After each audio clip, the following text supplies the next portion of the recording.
that engine, that's been around. I mean, Noah looked at you for that, didn't he? For the art. Remapped, pops and bangs.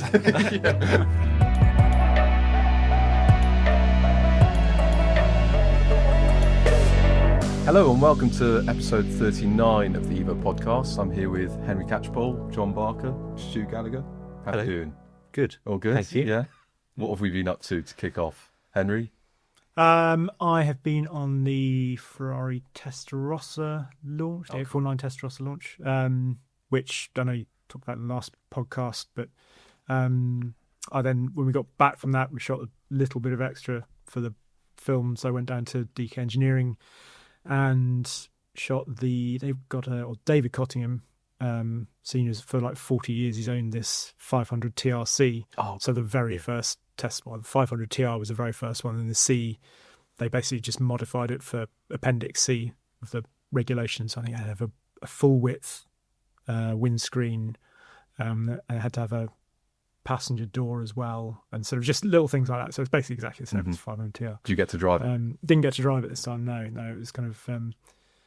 But he does drive it apparently. Like through summer, he drives it all the time. Oh, that's like very basically dailies this car, which is awesome. And he's got a 4-cylinder in it as well, because that was one of the reasons I wanted to sort of like people going on about the new Testarossa. Oh, it's not a 12-cylinder sort of. This is absolutely heresy. It's like, well, the original Testarossa was a 4-cylinder, so kind of like it's. So we did that, and then they had a really nice single mirror 80s Testarossa there as well. So very cool.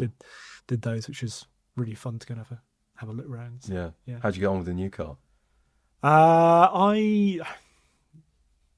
He's in the corner, so you can contradict him. Yeah. Was he wrong? I love the way it drove. The engine obviously doesn't sound great, kind of laid out. It sounded much better than the track spec, I thought, kind of with the titanium and less sound deadening and titanium silencer and stuff. But I thought I kept wanting to compare it to Revuelto, fairly obviously. Yeah. But I think it struck me sort of towards the end, actually it fits with the Ricci Cilindri now, because Ferrari's taken the Revuelto and sort of chopped it in two, and they've got their naturally aspirated V12, no hybrid rear wheel drive car over there, and then they've got it's 200 kilos lighter, the Testarossa, than the Revuelto. Okay. So they've kind of got their more performance, and I think it made more sense as a sort of the stripped out one, manual seats, kind of the track spec with Assetto Fiorano. A bit more singular. Yeah, just kind of, if you've got the two, then to me it made more sense as a proposition, because you can see where it fits within the wider Ferrari range, because I think that's what I wasn't sure about before I went there. Yeah. I do think it looks way better, kind of when I'd seen all the pictures, obviously, when it was launched, and Ferrari, the tourists were doing terrible job of their press images, so I thought it looked an absolute mess when I saw it. It's kind of and then saw it kind of never matches. But seeing it there, I thought it really it's got proper presence, and kind of it's got its own image, kind of it's got that sort of main character energy that I don't think SF90 ever quite had. And it's kind of, and it looks big as well, so it has that sort of in the same way that an 80s Testarossa looks big. It's got the shoulder pads out, and it's got the same sort of vibe with that, but actually feels really small when you drive it, which is nice. So cool. Yeah.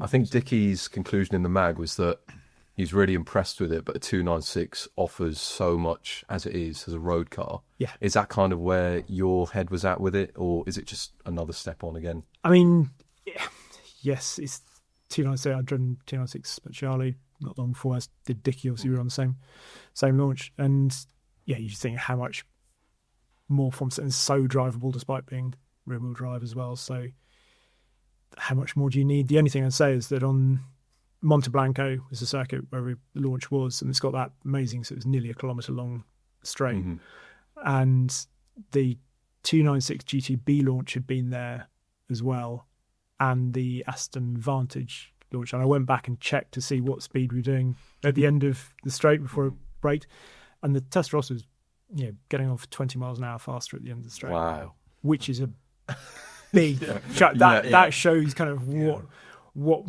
do you need more performance than GT? No, I'm not saying that, but there is a lot more performance there. That's mighty impressive. I thought so. You've got to stop it as well. Yeah. And it's a big break into turn one there, isn't it? Yeah, So absolutely. Yeah. pretty heavy. It's kind of, so yeah, I thought that was quite interesting because it brought it home to me kind of because they all feel fast, but that was a pretty good demonstration of just sort of what it is. So yeah. Other end of the spectrum, John, you've been driving, what was it, a Golf? Yeah, 1.4 Golf. Yeah. With 16-inch wheels and tyres. Yeah. On snow, though, which is good fun. On snow, yeah. So, the annual sort of pilgrimage to northern Finland, to Ivalo, this time with Hankook. They were our hosts for the Auto Express and tyre tests, winter and all-season test. And it takes you a little while to get in the groove. And it's not like you have your circuit. I know it from last time, but you have to learn it again, how the car moves. It's getting the car to flow so you can drive all the tyres to the limit, see what the differences are, which is always fantastic fun. But unlike learning a wet circuit or a dry circuit anywhere, you make a small mistake and you're on the radio because snow grabs you. If you're not gone too much speed straight on into a snowbank, which leaves a perfect impression of the car. When you're towed out, let's see the number plate and everything. It's just that you think I'm gonna get away with it, and then it just touches the snowbank, and you're tugged into the snow. Yeah. Boom, another puther of snow and on the radio. But it's I find it fascinating. I mean, we don't get real snow here, but you've got to have consistent. When you're doing that, I've always thought, because obviously summer tyre test is very controlled conditions. How much do you have to adapt? Because obviously the course will be constantly changing as you're going out. Do they sweep it and clean it, or is it just got such a good ice bed? Well, you have to start in the right conditions. So last year we went with Goodyear and it was too mild, and we were there from Sunday we were flying back Saturday afternoon, and the conditions were so warm right into the last minute, because you can't start testing and then the conditions change, because then you also ruin the circuit and you have to stop your test. So it has to be cold enough, and we started testing in the dark, 6 o'clock on Saturday morning with the flight in the afternoon. So that's pretty crucial. But what they do is there's a truck or I think it's a Porsche Cayenne at Hankook at Ivalo that goes out, and it carries a sort of, I don't know what you call it, like a flail.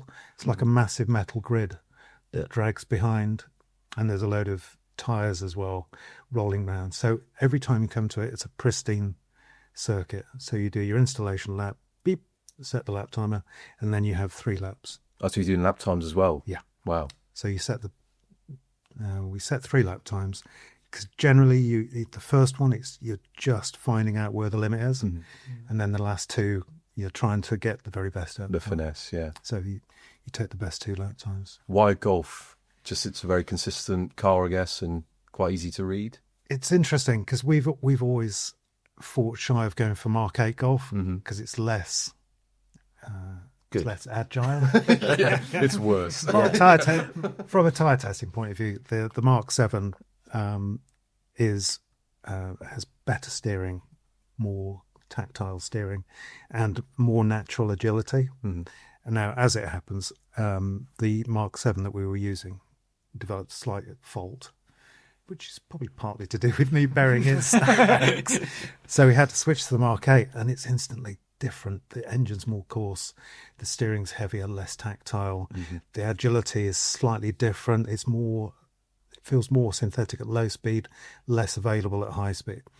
But as soon as you've done your installation laps, you are dialed into it, and you're just trying to get the best out of the tyre with the car that you've got. So it doesn't make a huge difference, but it's more pleasant to drive a Mark 7 than a Mark 8. So were you the only journalist in that part of the world that week that wasn't trying to go sideways? You actually just drive around in normal, because you were up there the week before. Oh, yeah, trying to go sideways. Big Jack. Well, I saw pictures of Yousuf, nicely balanced in powers of stairways. Yeah. Nicely edited, that video, just saying it. Oh, they all all the spins are gone. The once you've dialed in, this is why it's so much fun. Once you've dialed into the Golf, there's a series of sweeps, and it's subtle lifts of the throttle, no brakes, subtle, and the car starts to move, so it's lined up for the next one and for the next one. It's great fun as well. It's a real test. We had so many tyres this year, so you end up doing like 16 sets in one batch, and you're really dialed into it. So you put test tyres, control tyres in every now and again to see how the circuit's evolving and see if you're evolving as a driver. But once you're dialed in, you try to drive the best you can on every tyre. I always think, right, this is the best tyre yet, no matter what it is. And you don't really have to keep up with what it is. Yeah. All you have to do is keep a log. So then you go back and check, oh, that was the Pirelli, or that's the Hankook, or whatever. Yeah. So, yeah, it is fascinating. Was that winters and all season, or just winters? Winters and all season. And the thing about the all season is we don't sell many winters here. But the all season is on the way up. Germany is definitely on the way up. A lot of people use them all year round.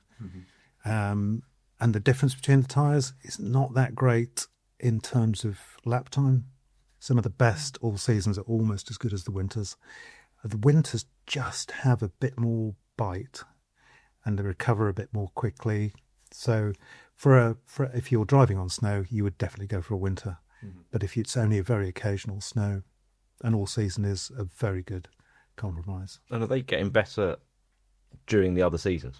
Well, this is the thing. At the moment, we test snow, and then we go to Contidrom to do cold, wet, and cold, dry. So you get that aspect as well. And I think we should add going in high summer as well, because if you keep them all year round on the car all year round, what's the braking like? Yeah, in high summer, in the wet, and in summer. So I think we need to add that to make the 4 seasons. Yep. So yeah, because JLR, Range Rovers, and Defenders, all the off-road stuff, all come on these all seasons, don't they? Unless it's SVs, tend to come on a summer tyre. Slick, basically. Yeah. Cup 2R. Yeah. There's a slight distinction. You can have a winter tyre or an all-season tyre that doesn't have the snow rating. It's called 3 Peak Snowflake. It's on the sidewall, and that means it's certified at sort of minimum performance in snow conditions. Okay. So that's the difference. So some mud and snows aren't actually rated for snow. Okay.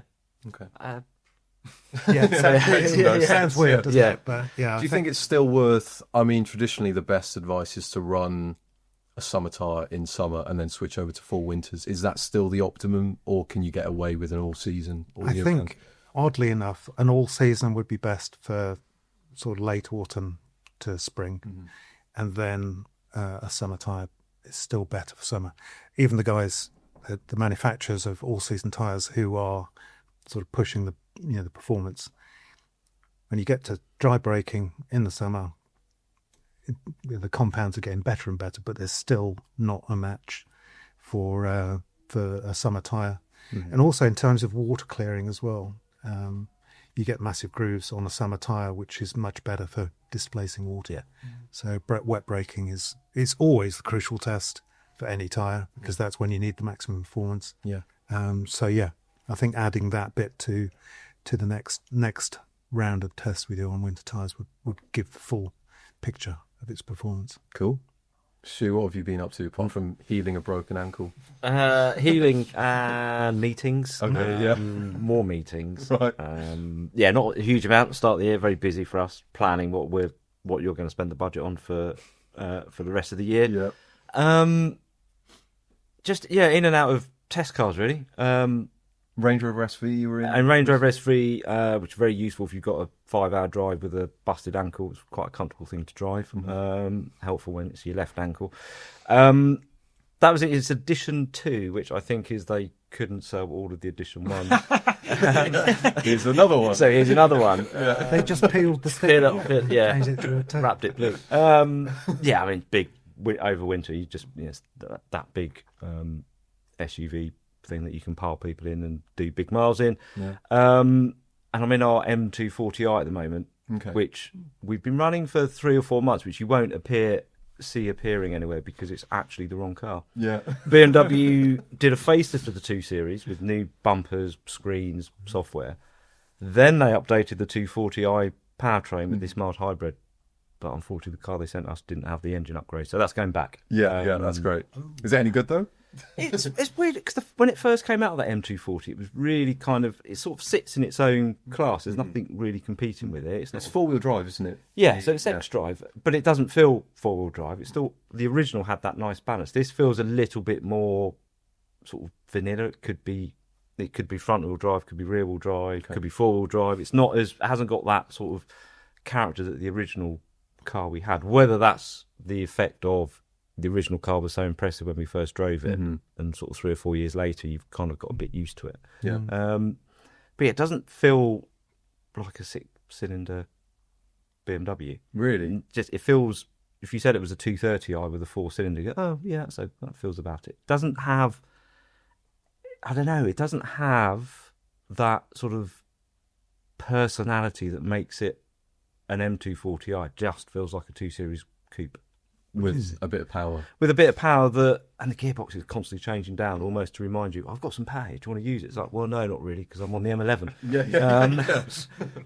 And when you do want to use it, it feels it's quick and it's got okay steering, as most modern cars have. It's got really good damping, even in sport mode. You can use it on the awful roads around our office up here in sport mode, and good body control and stuff. But it feels more like an Audi than the current Audis do. Really? Yeah, I think an RS3's got more personality about it and yeah. more capability than that M240, which I don't think you would ever put it that way round. No. It's one of those cars, you'd be really happy to have one, but it doesn't really excite you, which it should when you look at the specs. Interesting.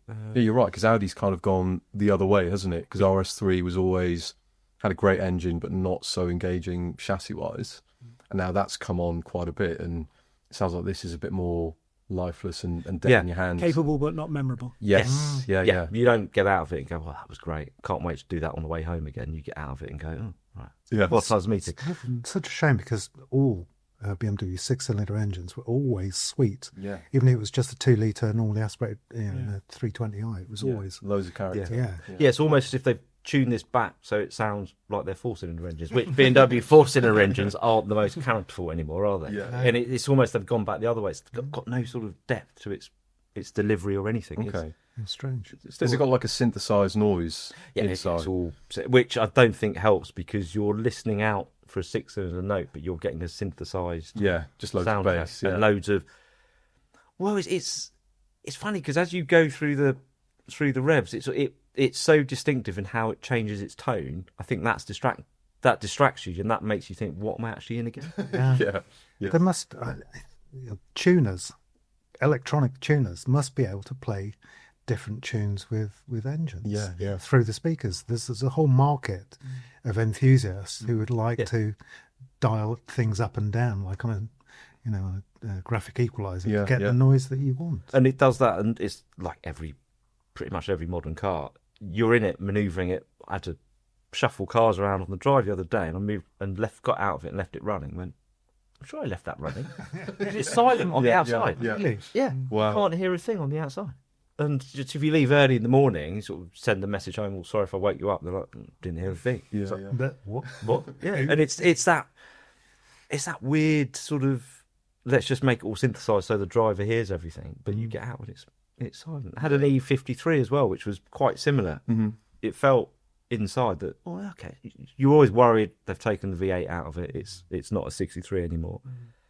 But from the inside, I think actually they've done quite a good job. 6-cylinder engines, which the same as the BMW, quite hard to make characterful. You got out of it, and as if it was an EV. Yeah. They've just toned. A lot of that is emissions and. It's all emissions and noise regs, isn't it? But what it does, it amplifies how much it's being amplified inside the car. Yeah.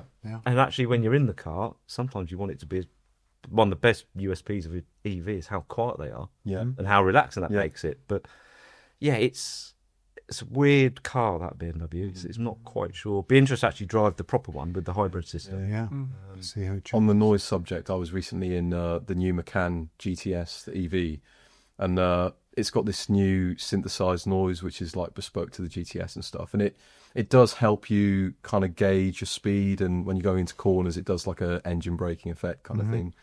But just for fun, it's got like a little passenger display in it. And I ran a YouTube video of like a GT3 RS through the speakers, and it sounded amazing. And I was like, what we want is this. Yeah, Just yeah. like somebody engineer this to sound like Absolutely. an RS inside. Did Renault do that? Yeah, Where they did you- the Clio, wasn't it? The Yeah. GTR and the cup car noises you Yeah. could configure. Yeah.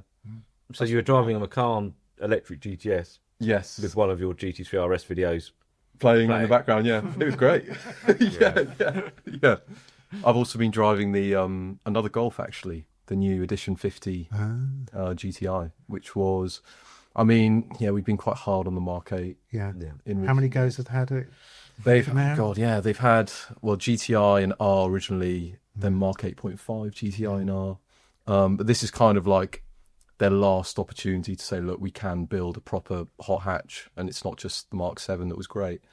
And they've gone to town on it with new suspension, geometry, detail changes like bush compounds and things like that. So it's a really kind of serious hot hatch. And yeah, it's come good. I really liked it. I think it's probably the closest thing I've driven to a Civic Type R in a long time, at least something modern in terms of the feedback and balance and everything. It's really Fidelity. aggressive. Yeah, exactly. Yeah. It's got that connection that was missing in normal GTI, normal R. So is this? It's not called a Club Sport S, but it is a Club Sport S. Yeah. So But it has rear seats. Yeah. So they've benchmarked the Mark 7 Club Sport S in the development of this. So all the mods are kind of derived from that car. But yeah, like you say, it's got rear seats, which is handy when it's a hot hatch. But that came second at Car of the Year, didn't it? The Club Sport S. Yes, It did, yeah. 2016 wasn't Yeah. it? Behind the sandwich between a 911R and a 570S. Yeah, I think that's right. Yeah, Yeah. Which is a good place for a hot hatch Yeah. to Yeah. be, isn't it? And yeah, that really blew. Caught everyone sort of Yeah. unexpected, didn't it, on that test? yeah. Is it the same team? Do you know behind? Because that Club Sport S team was kind of a bit of a skunks works. Yeah, they dusted some old engineers off. There's quite a bit of- yeah. They've been locked away for the whole of the Mark 8. And now they're finally allowed to come out. I'm not sure if the team is the same, but I know they definitely drove the Club Sport S quite a lot Yeah. to kind of define the character of this. But yeah, we were in Spain on this lovely little circuit kind of in the middle of nowhere. And it's on semi-slick Bridgestones. And it started to rain like you just wouldn't believe. It was torrential, wipers overspeeding. And but yeah, even in those conditions, you could feel there was definitely more focus to it and a better balance, more pointy.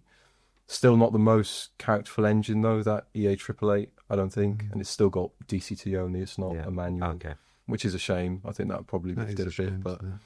yeah, I mean, it's nice that Volkswagen are making it, considering Type R's gone and Focus ST's gone as well, and i30N's. Yeah, that's It's gone gone. the last surviving one. And that engine, that's been around. I mean, Noah looked at you Yeah. that, didn't it? For the art, remapped, pops Yeah. and bangs. But they've said they're going to continue developing that engine, haven't they? They're Yeah. going to keep it going. I guess that's possibly cheaper than coming up with a new one. But Yeah. how long? I think it's on its fourth evolution at the moment, officially. Yeah. But I had mixed messages because I asked, is this kind of the last petrol GTI? And one of the engineers was like, yeah, you can be pretty assured that it is. And then somebody else said, actually, we've made an Evo 5 version of this engine, which is emissions compliant. And that might go in another GTI at some point. So that's post 27. Yes, Rex, yeah. isn't it? Yeah, so that's in the works. But yeah, it feels like there's been lots of last Golf Rs and last GTIs, Yeah. and It's like they're just kind of stringing it along. some band that's the final tour. Yeah, Yeah. And next year. Yeah, it's the last. It's the last edition for 2025, and then they're bringing it on for Yeah, exactly. 27. Yeah. That's good. The Mark 8.75. It's quite pricey though, isn't it? It is For a Golf? pricey, yeah. So it's 48 grand base price, but for all the chassis mods that make it different to a Club Sport, you need to spend, I think, 3.5 grand on a Oh, right. performance So pack. it's a Club Sport. Then you got to buy bits. It's a Club Sport with a bit more power as standard and a few different trims and things. But then to make it the full Edition 50, you need to spend 3.5 grand, which seems really mean. This is bizarre because that's not a huge uptick on 48 grand. No, it's not. yeah, exactly. Just sell it as it is. Yeah. Surely, if you're buying that car, you want Yeah. that. I think 60% of customers are going for the performance pack. I thought it'd be more than that, though, considering it's not the some whole sort car of is marketed around it. And it's not some sort of loophole, is it? That kind of by having it being a pack rather than No, because it's same you don't get any more engine power, do you? You don't, but the tyres are stickier and maybe So yeah, because So less that's efficient. So Yeah. it that could be a yeah. so that'd be around WLTP. They won't have to re-homologate it. yes, yeah. But they are going for the Nürburgring front drive record as well in it with Benny Leuchter this year. So they've had one attempt, and it was a second and a bit off. What currently holds it? Type R, Type R. Civic Type R, yeah. It's held it for a little while then, isn't it? It has, but they were saying that record by the Honda is a little bit dubious. No, Yeah, of course they are, yeah, so- Excellent, good. Are you saying that Nürburgring that record kind of Yeah, are quite legit? yeah. Because they were saying that they ran it against like a clip they had of a Type R, and the gearing and the power delivery was all kind of out of whack with the ring car. So yeah, I'm sure the Volkswagen is totally standard though. Totally standard. Yeah. Always makes it front wheel drive Nürburgring. That record just makes you think R26R, Yeah. and because they had the sticker in the rear window. Yeah. It's the law when you see one, you have to walk up and just press the flexi Yeah. the window. Is that, do you reckon, the best hot hatch you've driven? Because I know it's kind of in the Evo Hall of Fame as Yeah, yeah. R26R. Yeah. Uh-huh. Yeah. it's the that's- one. It's I remember it turned up outside my house for Car of the Year, and I did that. I went outside, and went, what? Thinking, really? Come on, guys! It's GT3 RS Yeah, yeah. stripes and all of that. Jeez, I took a long way to Wales, and that says something. Wow, I did wow. not go. Found some really good roads. Yeah, just For me, it's Civic Type R, the latest one, but I haven't driven an R26. So what is it, more analog, I guess, and just a bit more raw? I can still remember one particular bit of road and how it felt. You just feel right there with it, and it just feels like it'll do anything you ask it to. Okay. it feels like a tarmac rally car, Yeah. basically. Yeah. It's kind of that Oh, yeah. bit of the Elan Valley, that narrow bit of road. Yeah. So much, Yeah, mine's lack the of mass, kind of. start of the Festina Road. I Yeah. still remember what it felt like. Very cool. So, Hardwired in there. Yeah. And it had that great. Well, it still has it because they're gas still flash here. coming. That noise that Yeah. came through, that induction Yeah. noise, and then Yeah, the yeah. exhaust noise. It's as like well. a Darth Vader style turbo whoosh. Yeah. Try The one is called- and get over the tyre noise. Yeah. Yeah. Toyota. Triple Eight. Yeah, they were pretty noisy. Need to get one against the Golf and the Honda, it sounds like. It's like best front wheel drive. Ever. Yeah. Yeah. Yeah, Each other. Yeah. I think that R26R is hard to beat, isn't it? It is.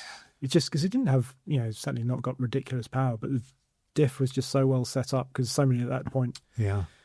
felt too jumpy when you got on it, but you could just use all of the traction. And It was actually lighter than the standard car, so they were able to make it slightly softer. yeah, Okay. So rather than turn everything hard, it Yeah. actually made it more Backed it off a bit. more compliant, more take bumps out with it. and in Morgan and I drove that. Was it white? It was the white one, all the way down to Corsica. I was going to say, didn't take much course to get. Yeah, because you drove all the way to the Yeah. office to south of France in a day.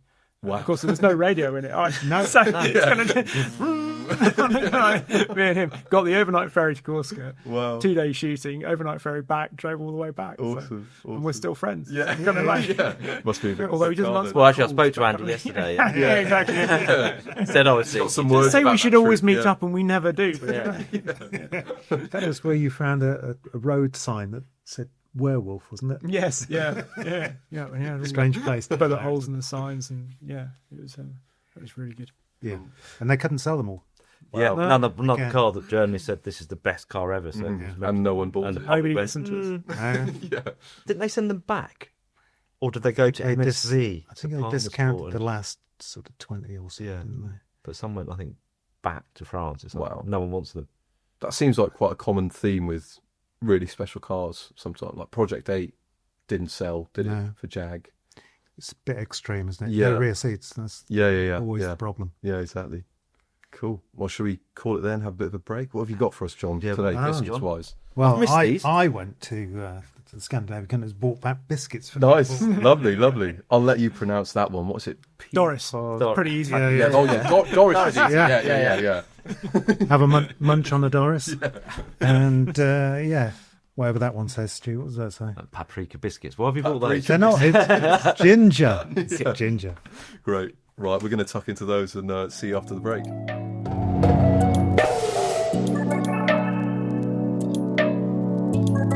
Right, welcome back to the second half of the Evo podcast, and moving away from track spec hot hatches, some depressing news from Porsche, or potentially exciting news. Well, yeah, depends which side of the fence you sit on. yeah, Really. yeah. Which side of the electric fence? Well, yeah. Don't straddle it. Oh, let's test a little bit of grass first. I know you've you wrote a story this week. Yeah, so Bloomberg have reported that Michael Leiters, his new CEO, started on January the 1st, replaced Oliver Blumer, who was running Porsche and Volkswagen, and there was lots of disgruntlement from investors and shareholders and unions and everything. He was doing both of those jobs were too big for one person, so he eventually relinquished one of the roles. Michael Leiters, obviously ex-McLaren, before that was the CTO at Ferrari, and then before that he was actually at Porsche, and he was responsible or part of the team for Cayenne. Right. Is that original Cayenne? Yes, original Cayenne. So he knows how to turn it around. He knows how to sort of take on tricky products that customers may not think they want. So he's gone back to Porsche. Obviously, the car that's been talked about the most and has had a lot of airtime is the electric Boxster and Cayman, the replacement for the four-cylinder cars. Late last year, in their financial results, they said that they will continue with high-end petrol engines in Boxster Cayman, so GT4, Boxster Spider, so the six-cylinder, 46-cylinder engine. It now transpires, or it looks like there will be EV, there will be the top-end cars, and they're going to have some kind of internal combustion engine middle-range cars to replace the normal Boxster and the Boxster S. And what that looks like most likely will be hybrid, because when you look at emissions and Euro 7 and ZEV mandates and all of that stuff, having two pure ICE engines in that car, I don't think is going to be an option for them. So that project that's been going on, I think you and Dickie both drove you drove Missionar, or I drove GT4 Performance, so the race car project. You and Dickie both drove that. Was back in 22, 21? So I drove it last year. Yeah. So I drove it literally before it went into the museum. So it's the very last run out. Is that the one that whined like crazy? Man, they kind of, because originally they were going to put they had a whole speaker system ready to go, which they ran on the car. So the 3/4 lights there, they had speakers pointing out, and they realised that you just could, even with a huge number of watts through the speaker, you couldn't hear anything from it at all because it was just so loud. Wow. Yes, that was when the drove the Missionar was the same thing. It was so loud. Yeah. For the wrong reasons. Not for the right. But that project has been ongoing for a number of years. It also being VW Group, it underpins Audi C concept, the new TT, and I think Cupra have asked or are going to use it for Raval. So it's not something they're just going to throw away, because that's several billion euros worth of development. But it has to be adapted, because they've looked at the market, and this isn't just a Porsche thing. This is everyone looking at it at the market. The EV market has gone from big expensive SUVs, big expensive four-door GT cars, to actually the Chinese have come in and developed. And to be fair, Renault, this is the car that people actually want as an electric car, which is a small urban car, a Renault 5 or whatever the Chinese brand is today that's launched with a small urban car, because there's too many to remember, which has left all these big expensive electric cars kind of, well, what do we do? But they were the pioneers, because you had to build cars that you could charge enough money for to try and recoup some of the investment. They didn't recoup any of it. And also that's where the technology advancement is. And you needed a big car to get enough batteries to get the range that everybody thought must have, and therefore if you're building a big car with lots of batteries, it's going to be more expensive. And to get to market quickly, easiest thing to do is stick a battery under an SUV. And then they did Taycan and stuff, but they've now it would be a big sign of if someone like Porsche rose back and actually an electric sports car isn't for us. And obviously Mate Rimac has said the same. No one wants electric hypercars, so we're not going to do them anymore. But it's how you adapt a platform that was developed purely for EV into something that can take. I mean, they've got some very clever battery tech and design, and there's talk of it being still behind the bulkhead, so you get that sense of. Well, I was going to say, because this is the thing about the GT40 performance, is that it was. Initially thought, because I took a Cambridge chassis, obviously, and I said, well, is it just a necessity that you have to put the batteries there because the batteries in front and behind? And I said, well, no, we didn't want all the batteries underneath principally because of the driving position. That was the sort of weight balance as well, keeps it more what you used to. But we all know heavy weight low down is a fundamentally pretty good thing, but you were just sitting too high for a sports car. Yeah. So ironically, they've ended up with something that probably it's not going to be the work of a moment. It can be adapted. Wow. Yeah. What have they got in their locker? They've got the 3.6 litre hybrid from the 911. Is that too big? Maybe I think for packaging reasons, and that's not a hybrid, as we know. That is just almost like a turbo torque fill job. It's not. And we know you can't put a 911 engine into a Boxster until Andreas Bräuninger changes his mind and says you can. Yes. We will ask that question All for options years. are It wouldn't work. It absolutely won't work. Oh, look what we've done. I think they want for that. You want a full. You're going to need some form of electric range, which obviously T hybrid and the GTS doesn't offer, and a new family of engines as well that will fit, which will be. It's easy with hindsight to say we told you so, but funnily enough, the internal combustion engine isn't dead, but more so now it's really important because it has to be as clean, as efficient as possible and work with hybrid systems that are as efficient and as compact and as lightweight as possible. And there's still a camp who, hybrid is useless, you just have electric, where you're just driving around with two powertrains. But I think the evolution of hybrid powertrains has got to the point now where actually the miles are 70, 80, 90 miles of electric range. And if that's a way to get people to understand electric cars, is that surely better than trying to force them into something? It's a stepping stone, isn't it, rather than a giant leap? And it just also takes pressure off those who haven't got anywhere to charge regularly or aren't always at the same address and therefore can't rely on charging infrastructure. But it also gives you a different... You start building cars that people want, and that's what it comes down to as a car company. You have to build cars that consumers want to buy. From our perspective, if having a hybrid system in there means that the internal combustion engine can fundamentally be more interesting because it's having some of the emissions load taken off it, as we've seen with Welter and stuff. That is a good thing from our perspective. BMW this week have announced that they are detuning the M5 V8. Total output will stay the same, but they're detuning it so it meets 2027 emission regs. Right. So is that giving more to the electrified element to boost the overall power? Just like Formula One. Right, yeah. Okay, interesting. So, and Hyundai, the day of recording this morning, they've announced that they are also, Hyundai as a group, you've got Hyundai, Kia, Genesis. Interesting, they're interesting now that they've never said they're all going to be purely electric. I'm pretty sure there's been a press conference somewhere where you've said it's now electrified. Right. But they're developing new internal combustion engines. V8 supercar. Genesis seem to be doing everything. I wouldn't be surprised if they look at Bugatti and go, just 16 cylinders. Yeah, let's do 20. So there is, it's because also we have to think the world doesn't revolve around us as the UK or Europe. There is South America, India. These huge markets are not geared up, and probably never will be. So, Kia have just launched.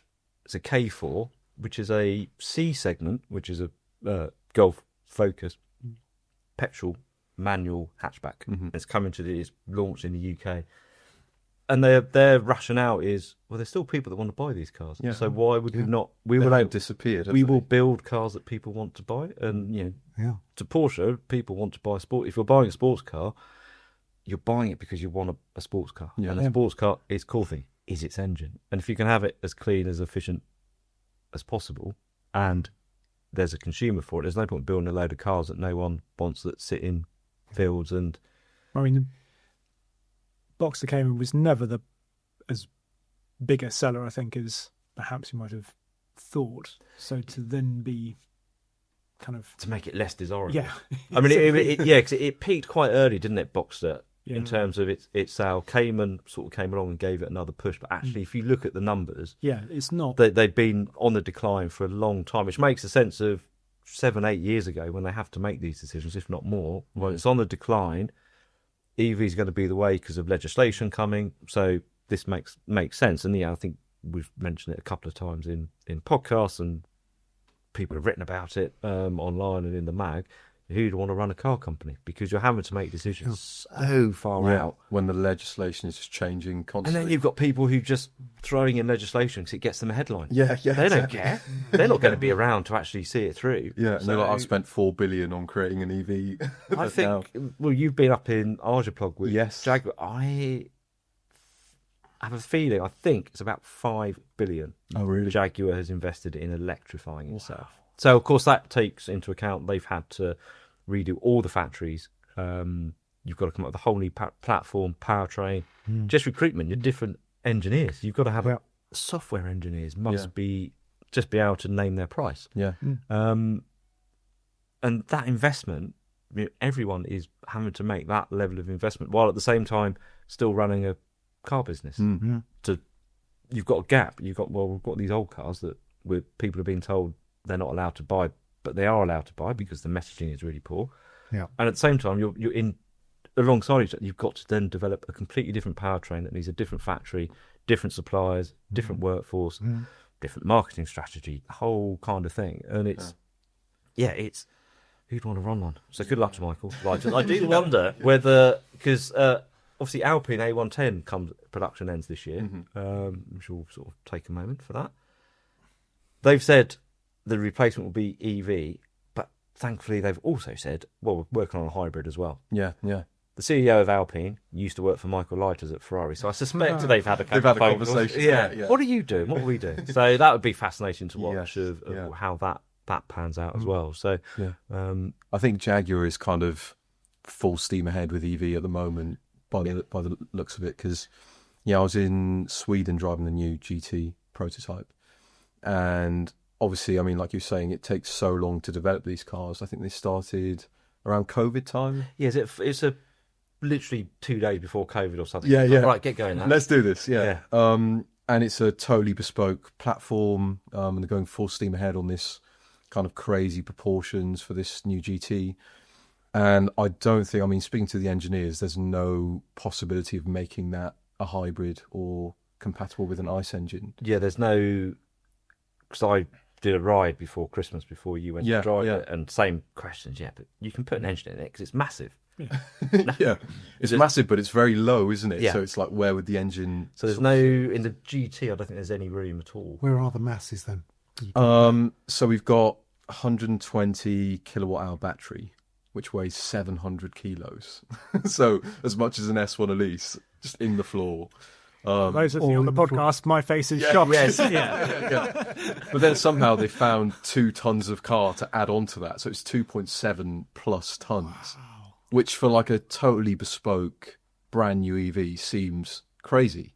Very high. Because Taycan is 2.2 tons, and that's obviously like a generation old now. So yeah, I mean, So it's all under the floor. It's all under the floor, but to fix the kind of driving position issue, they've split it in the middle. So kind of your hit point is in a gap in the battery, so you sit quite low and quite far back.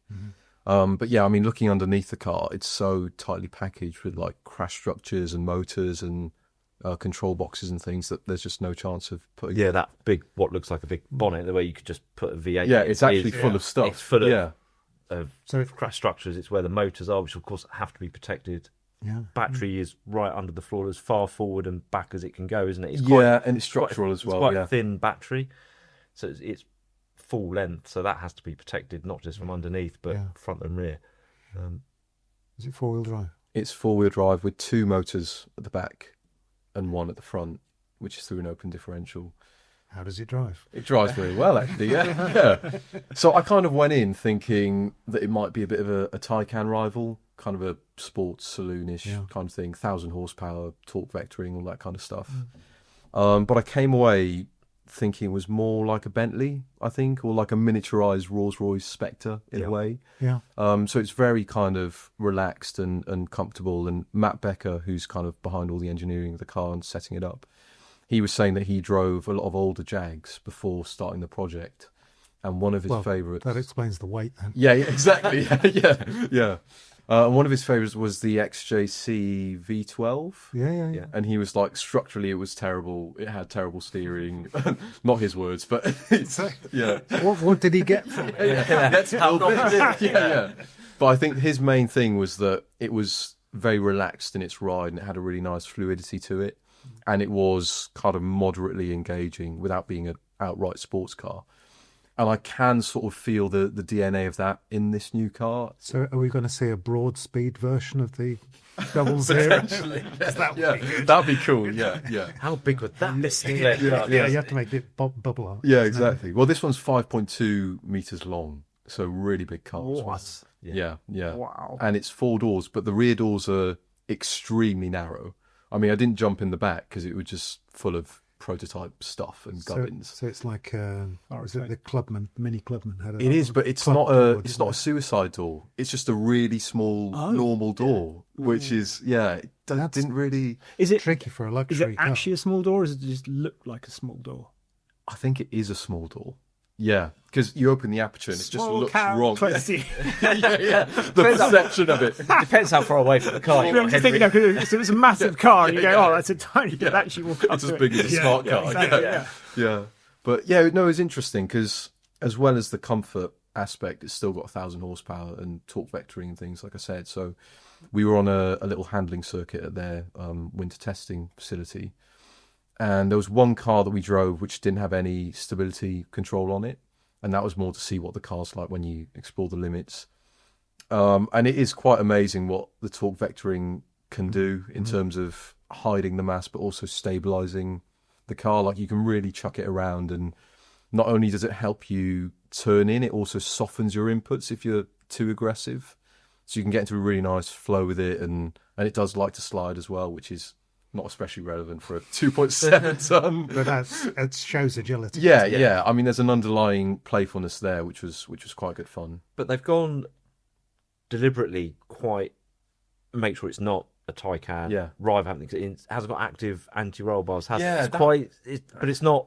When we did the ride, it was only around Gaydon, but the roads were, or the test track is sort of it's pretty lumpy. Yeah. I think Matt took the new CEO around there to try and show him that he needs a new test centre. But it does give it, that gives it that pliancy, and that's kind of what you want. We all think, I want a fast car. Actually, no, you don't, because you just spend your time going, driving around potholes and imperfections. Exactly. And is that off? Now you've driven it, and they've said they all went and drove all the old Jags out, the Jaguar Classic, and they sort of went towards more to the softer 70 cars. But even though it's got 1,000 horsepower and all this tech, is there still a sense of actually they still wanted to build a performance car, or have they been quite sort of controlled? Or no, that's the remit. It feels quite defined. It doesn't feel like doesn't suddenly turn into a sports car with different drive modes. It feels quite. Yeah, there are 3 modes. There's like a snow and ice mode, which was quite handy out there. There's a comfort mode and a dynamic, but in all the modes, it still feels like quite a big, soft, not necessarily lazy, but it likes to move on its springs, and it's not super locked down like a Taycan is, super responsive. So it does feel like they've kind of stuck to that brief. And I was like, the character of old Jags is defined a lot by the engines as well. And I was wondering if it would just feel like another EV. But I think if you do focus on how it kind of behaves, there is a DNA of an older kind of Jag in there, in how it's quite fluid and still dynamic, but not super locked down and like Porsche-like, for instance. So is the character all in the dynamics? Is there anything coming through the car in terms of There was nothing feedback? coming through this car. I think they are working on a sound for it. But I think that's the tricky thing, because, I mean, most buyers, obviously, you will appreciate the dynamics of the car, but the immediate impression is obviously the engine a lot of the time. And when you're trying to make a car the same character as those older cars, it's harder to identify the dynamics, I think, immediately. If somebody hadn't experienced a Jag before, they'd jump in and say, this is just quite comfortable and quite quiet, and wouldn't really pick out the DNA, I think. But the It's 12C from the mid-70s had a V12 in, Yeah. which is a pretty whispering, Yeah, I guess there's that so aspect that's as well, very, yeah. very And EV-like. I think they're doing a lot on the interior. Yes. Well, I know they're doing a lot on the interior, but I can't tell you what they're doing on the interior. But You that's probably gonna, know more than me, not saying it. that's going to be, I think that's how you get round it, isn't it? You don't have an engine to bring you the characters, so You have to. the ambience and where Yeah. you're sat is going to tell you what you're in and give you that sense of occasion and feeling of being in something special. But of course, that's when it's something like an interior that is a design-led thing. That's also open to interpretation of what you might like from an interior design to what you might like would be Yeah. too. So some will be, wow, I feel really special in this. Others go, I feel really underwhelmed because it's not. Yeah, exactly. It's a tricky line to try and get right. But I It think is, that's their thing is, well, there is no sound. It has to be silent. So you have to make sure that when you're in it, you could only ever be in a Jag and nothing else, which is the Rolls-Royce way of doing stuff, isn't it? yeah. You could only be in a Rolls-Royce. But there are cars that I think we all agree that's a really stylish interior. Something like the LFA, it's very bespoke craftsmanship, and I think that's probably where they have to go. Yeah. Or still the S1 Elise. You can only ever be in an S1 Elise. Yes, when yeah. you're in an S1 Elise. Because you've got backache. Yeah. But yeah, on the powertrain side as well, they have tried to make it feel progressive and give it a sense of building power as the speed comes in. So it's not got that instant, wow, thing is like a rocket ship kind of feeling. Tesla ludicrous. Yeah, because you do that once or twice and then you just think, I don't really want to do that again. I All feel your quite ill. passengers Yeah. are already. Well, Porsche learned that over the course of the Taycan, didn't it? I remember going on the launch of Taycan Turbo S, which was the first one, and it was very sort of Very sensitive. Look how quick pretty this is, digital. Yeah, it's kind of, oh, we've got all this instant torque, so let's show everyone you've got all this instant. It's like, well, no, because halfway around the corner, I don't want I want the progression in the Yeah, exactly. And every one you drove sort of after that, you sort of got better and better. calmer, isn't Yeah, it? exactly. Just sort of it's still all there, but just kind of. Is it going to have a virtual gear shift? I don't believe so. No, I think it's kind of all about that consistent feel of it does what you ask of it and doesn't do anything different every time in a way. And it's not, again, they've tried to make it engaging in terms of the handling, but not so much in terms of like feel and feedback and sounds and things like an Ioniq 5N or something. Yeah. It's more of like a relaxed GT. I just hope they can sell it because it's 120 grand. Yeah, it's quite punchy. I mean, it's 120 buying, isn't it? And they're expecting average to be 140. Yeah.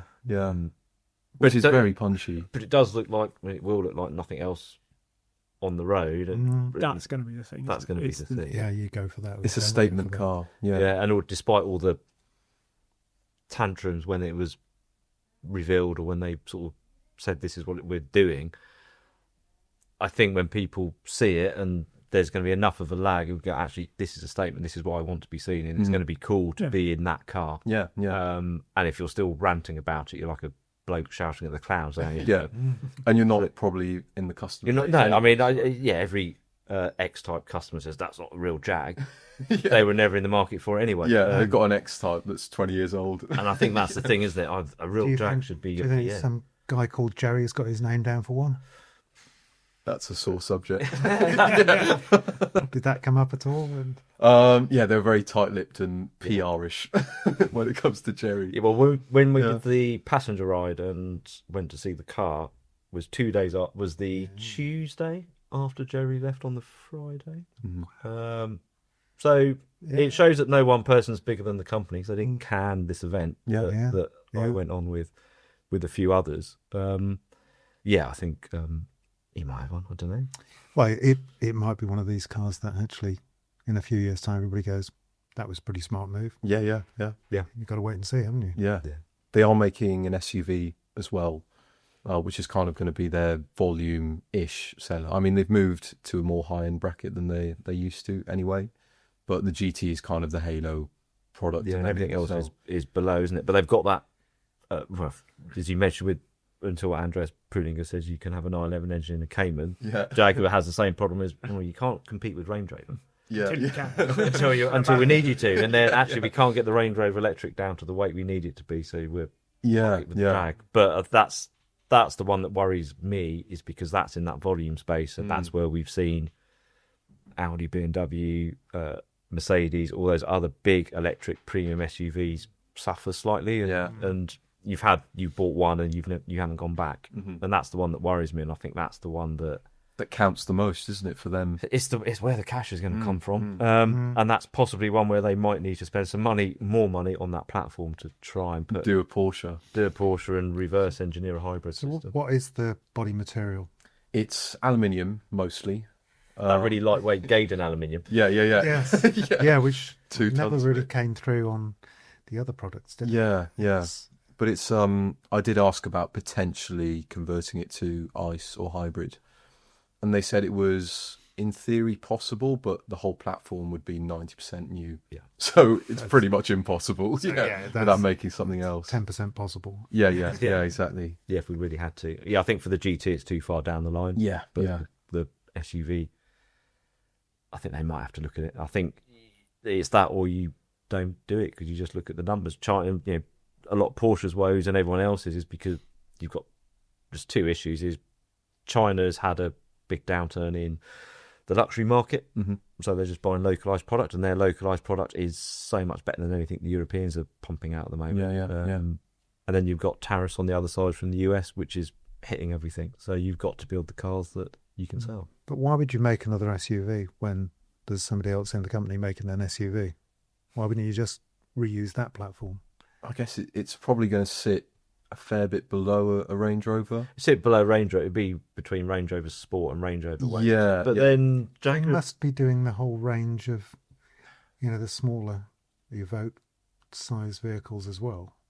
I think they might do in the future, but at the moment it's more of a premium thing that they're going for. So there's no plans to make like a new XE, I don't think, or something smaller of that kind of size. And again, so what can you sell it for if you said they've costing tried that much to do? Yeah. And they've tried volume, it didn't work. That's why yeah. they've had to do this. But you could wind it back 20 years to your point of, well, when everyone was buying SUVs, why did they not just put Jaguar bodies on and take out some of the 4-wheel drive capability? Yeah. And they did it with, the only one they did it with F-Pace and Velar, wasn't it? It was the only shared one. But I think this is very much E-Pace as well. Yes, yeah. It was just what was left in the bin, I think. I think it was, yeah. An old platform. Someone still had a Ford Focus company car. So, oh, can we just borrow that a minute? Yeah. Is there any good news in the industry at the moment? I mean, Lambo's still going ahead. Lambo's still going ahead. There's But you didn't even like the Temeraria, did you? Well, I thought the engine could have been more characterful. Yeah. That was the main thing. That was the kicker. It did, like I said in the last podcast and in the story that we printed, they had the formula already worked out with the Revuelto. Why they didn't make it a natural aspirated V10. Yeah, it revs to 10,000 RPM. Everybody would love that. Yeah. And it didn't have to have 900 horsepower either. Yeah, or rev to 10,000.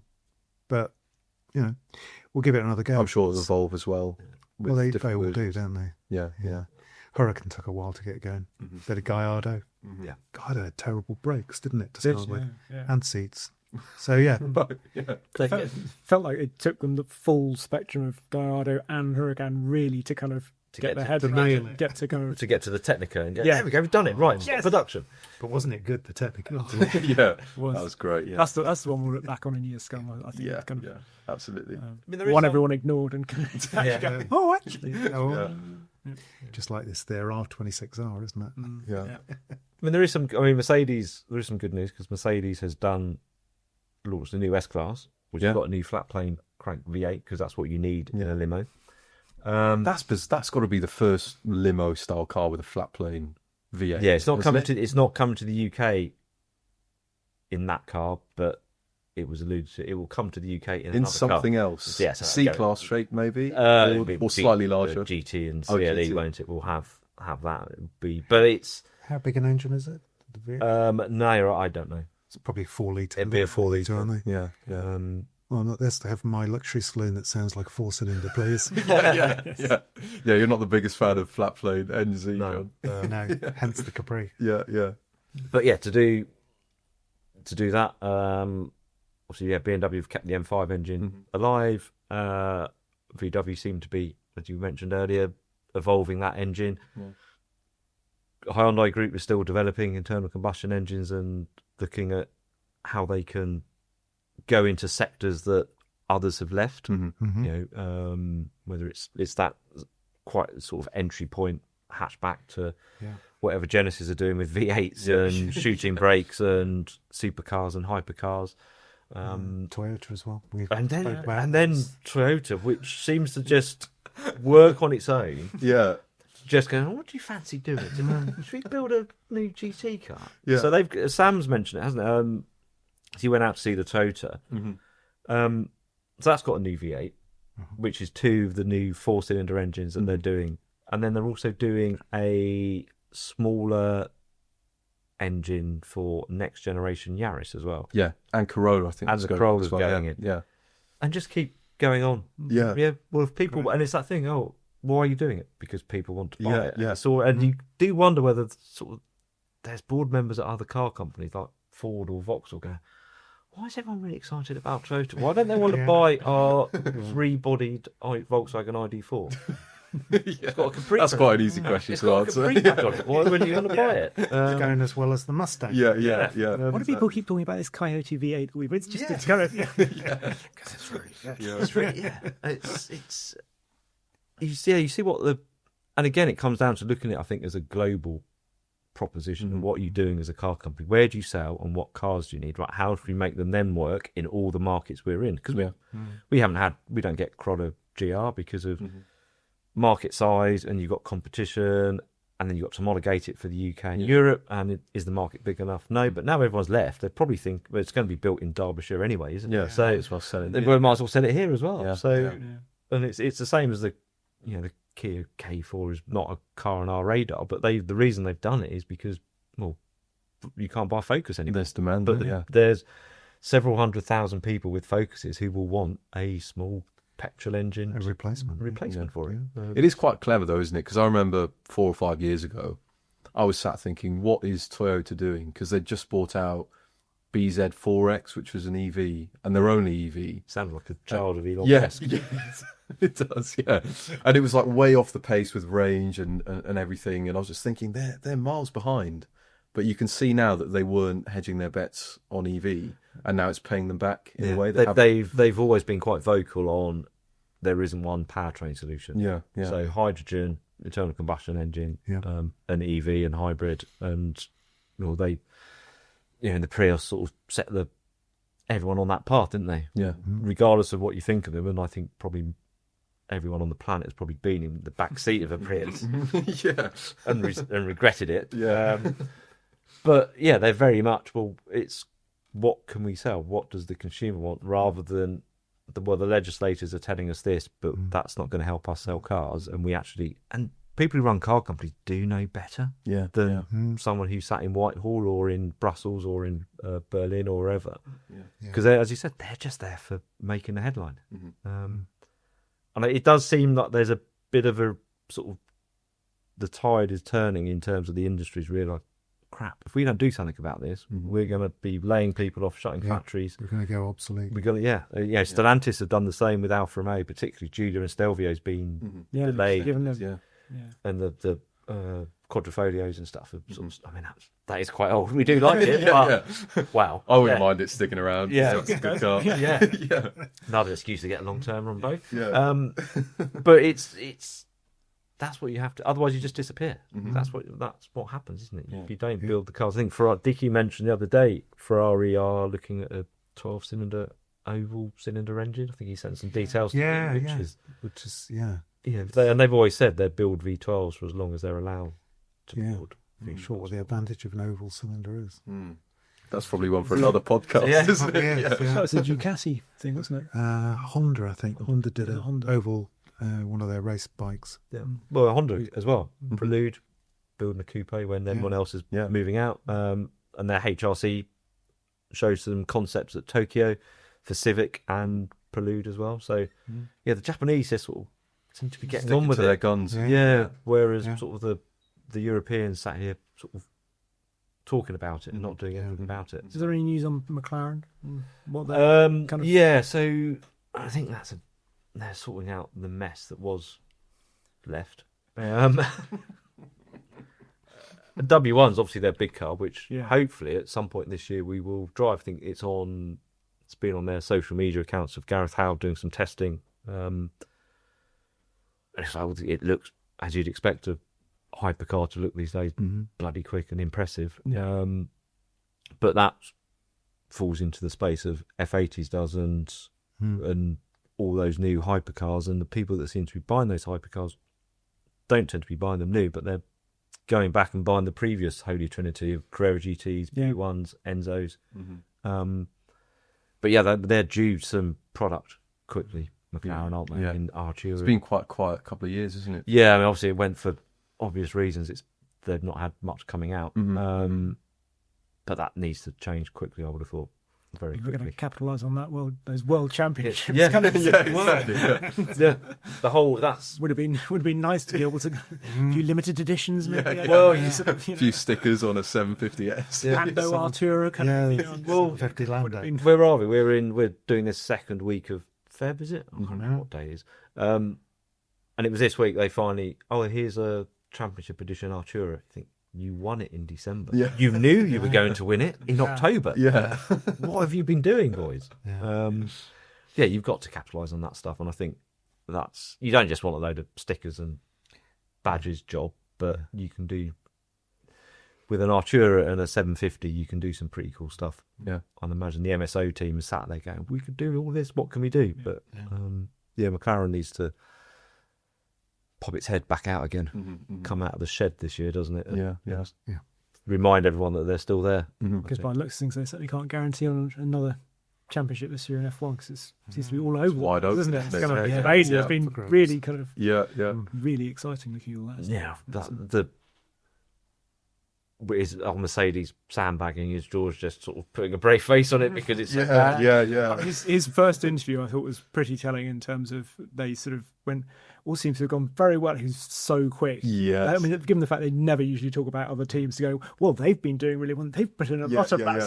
They're doing awfully well over there. And things that, I wouldn't look at us all the time. No. There's a line from one of the engineers, and they were like, our running's been really good, and the only interruptions have come from other teams breaking down. So that's quite ominous. Wow. Yeah. that's going to come back and bite. It is, yeah. Melbourne, first race. Yeah. So that's Interesting. Well, we've got that to look forward to. We have a couple of weeks' time, isn't it? It will be good. Yeah. Right, I think we'll leave it there. Thanks for tuning in, guys. See you on the next one. Thank you very much. Thank you.